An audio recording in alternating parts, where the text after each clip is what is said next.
Welcome to La Petite Mort. Yeah, I've been away for a little while, thinking, pondering, observing,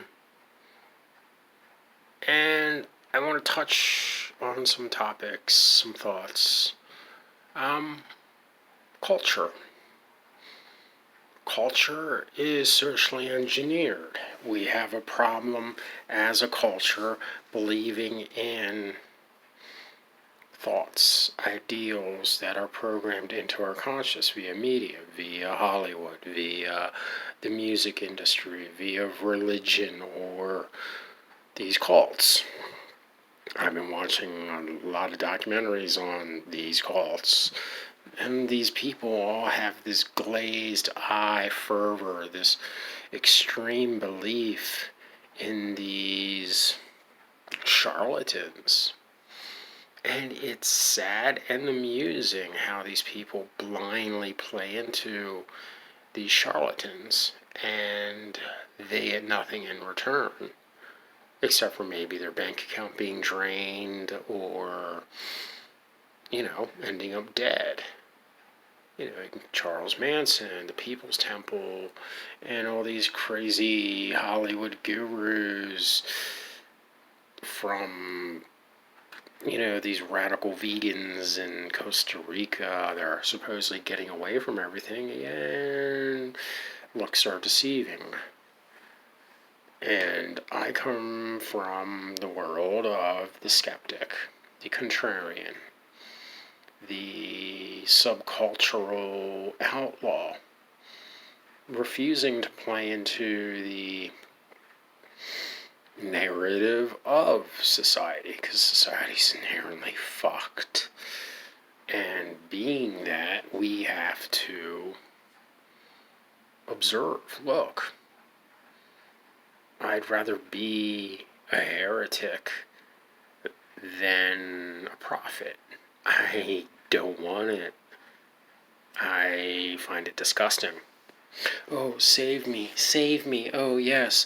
I don't want to think on my own. I don't want to use logic and reason. I want to bow down to you and worship your ground. That's insanity. Yes, religions and cults are essentially the same beast. It just depends on how big your followers are and your following and how much you can influence people.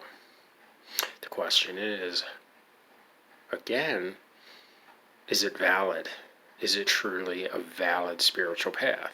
Because these people scream, oh, I'm vegetarian or vegan, going the narrow, straight edge path, and it's more caustic and toxic because they're judging people. The hypocrisy is flagrant. Judging people on, oh, I like to eat bacon, I like to drink beer. That's my choice. This is my life. I don't want people preaching to me. I do not preach to anyone. I do not give a fuck. Especially this culture, this food culture on veganism and vegetarianism.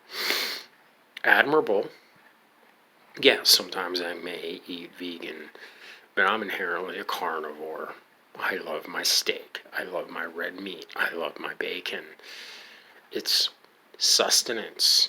And I love craft food. I loved foods that are made in farm to table, as I've said prior. The thing is, I don't preach. I encourage farm to table. I encourage organic. I encourage natural. But I'd be damned if I want to attack somebody over what they believe in eating or anything.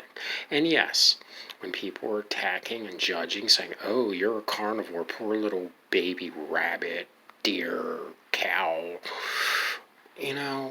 don't push your ideology so far that, it turns people off. It turns me off. I look at them like, go fuck yourself. I'm not impressed. Really. Keep your opinion to yourself. I'll keep my opinion to myself. This is my YouTube channel, so I'll say what I feel. If you don't like it, c'est la vie. The thing is,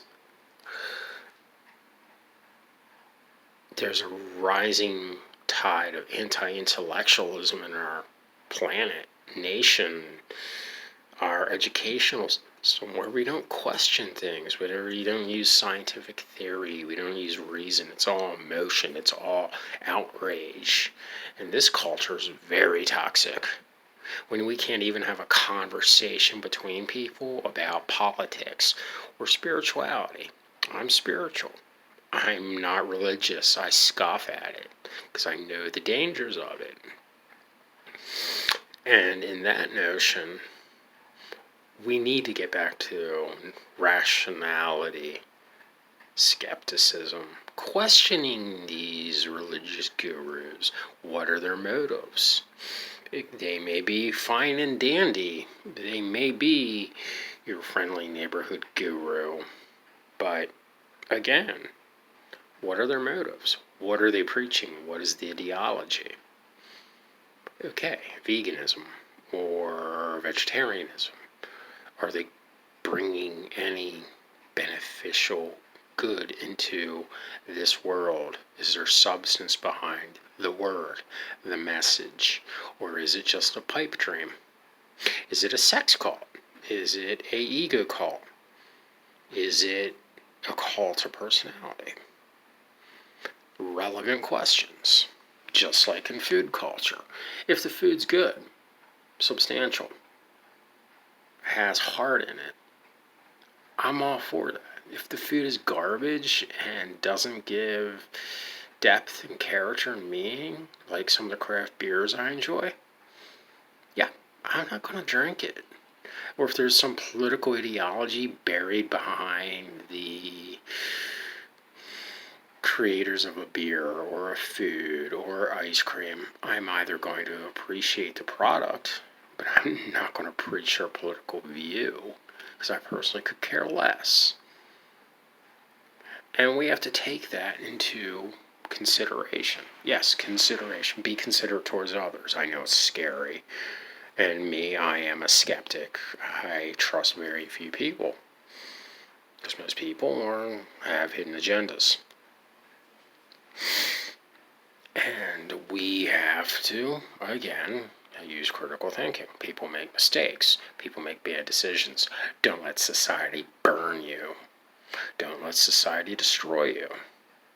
But also, I believe in being successful on my terms and conditions, not society's, not government, because they're all inherent failures. As I am persistent, from injuries to pain to what have you. It's about self-preservation versus being a leech of society. What's more productive? Being a self-starter, a self-initiator, or being a follower, being a neophyte, being a blind dilettante, a yes person, a person that believes everything a cult leader would say, or a political figure, or a celebrity.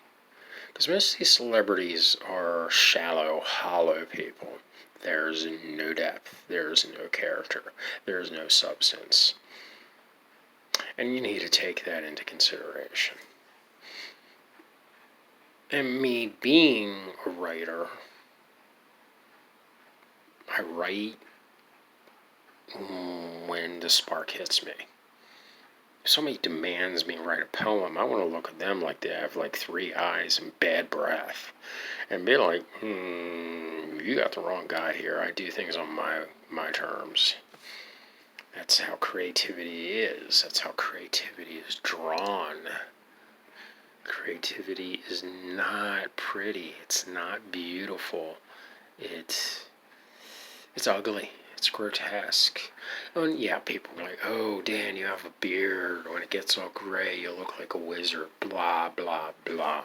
First thing, when people scream God conscious or light worker, there's something inherently wrong and hidden. They are dangerous to themselves and to people around them. They're not willing to embrace their own issues, their own responsibilities, their own psychological trauma. Now, my path, it's not pretty. It's jagged. It's grotesque. But I grow from it. And I don't preach. I don't give all this bullshit. Go to verse this, that, and therefore. Now remember, say that 35 times. More like, go into your freaking soul. Go into your heart. Reflect. Reflect hard. I know I've made bad choices in my life. I'm not going to be punished for them. But I'm not going to give up on my dreams when other people scoffed and mocked me. They don't deserve shit from me. They get nothing. They are dead to me. Now, people that are in my life deserve me. And that's with me as a man, as a thinker, as a creator. And if you can't accept that, again, not my problem. See, being a philosopher, it's not celebrity lifestyle. You know, finding peace in my life is important, happiness, but not on the terms of society. Keeping friends and family that I care about are having a mind that is razor sharp and a body trained to take a beating, and understanding our futility, how minuscule we really are in the universe, is more important. You know, it's about perspective. You know, nowadays we don't get that. Everything's glitz, glam, beauty, body dysmorphia, gender dysphoria, blah, blah, blah. All these identity divisive people, get your shit together. I don't care what you want to be called. If your name's Bob, I'll call you Bob. If you're going to be called Robert, you can be called Robert. John, Johnny. Come on, people. Wake up. And I'm not some light worker. When I say wake up, I mean dig deep into your soul. Maybe go to a cemetery and taste the dirt. Maybe no pain, no blood, the bruising, the muscle spasms, the tears, being haunted. Let that be a guide, not some convoluted gurus blowing smoke up your ass.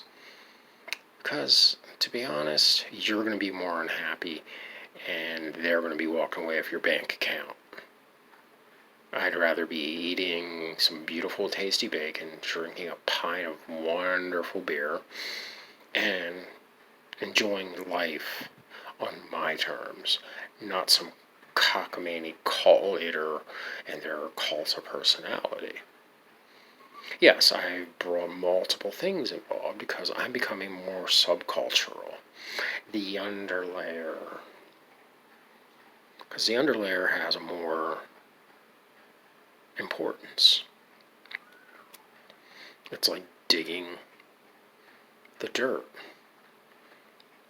There is life. There is existence. The worms feed the soil.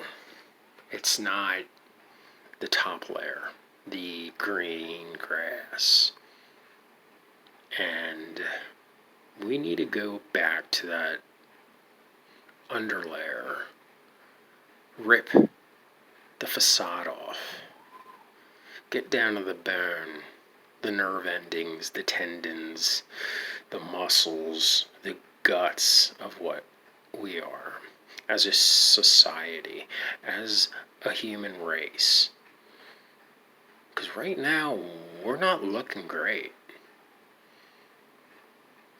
You know, it's sad.